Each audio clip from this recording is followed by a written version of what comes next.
Welcome to a Spiritual Almanac for Thursday, January 7th, 2021.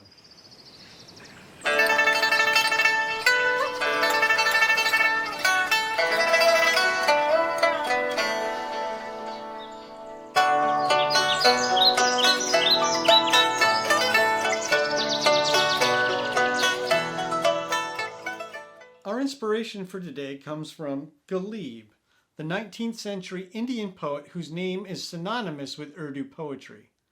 Born in Agra, Ghalib married young and it wasn't a happy marriage. His wife is described as conservative and pious, while Ghalib had a passion for drinking and gambling. But despite his vices, he was also a devout Muslim and master of the Urdu, Persian, and Turkish languages. Many of his poems are about the agony of failed love and the notion that purity of belief is more important than religious practice in the pursuit of God. Here's a poem from Ghalib titled Questions. Since nothing actually exists except you, then why do I keep hearing all this noise? These magnificent women with their beauty astound me.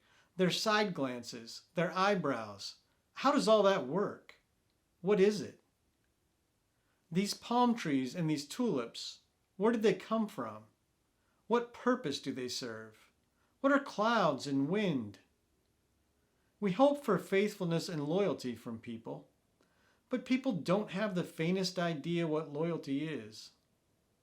Good rises from good actions, and that is good. Beyond that, what else do saints and good people say? I am willing to give up my breath and my life for you, even though I don't know the first thing about sacrifice. The abundant objects of the world mean nothing at all. But if the wine is free, how could Ghalib hang back?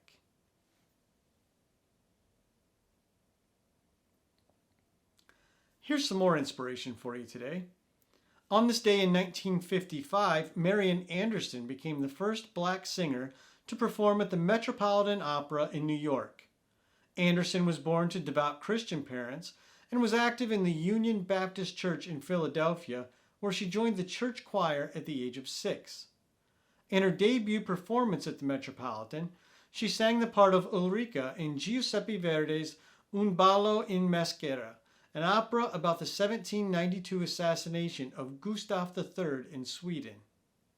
Later, she said, "The curtain rose on the second scene, and I was there on stage, mixing the witch's brew.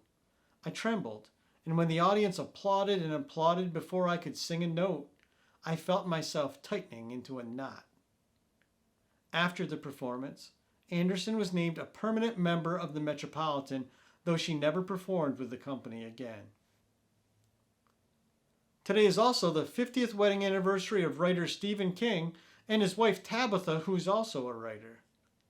Known as a master of the horror and suspense genres, King's writing frequently touches on religion, the supernatural, and the nuances of the human experience. When he received a Lifetime Achievement Award in 2003, he used the opportunity to talk about Tabitha's role in his life and work.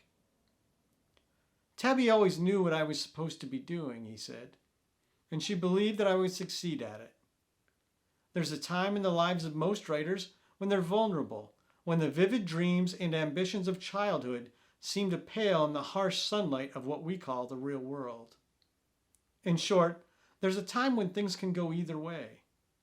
When the vulnerable time came for me, it never crossed her mind to tell me to stop writing and get a regular job." That's today's Spiritual Almanac. Thanks for listening. If you learned something new today, we'd be grateful if you subscribed and gave a thumbs up to our podcast and YouTube channel. A Spiritual Almanac is a production of Granola Soul. You can find a text version of today's episode and Ghalib's questions at our website, granolasoul.com. Be kind, take good care, and we'll see you soon.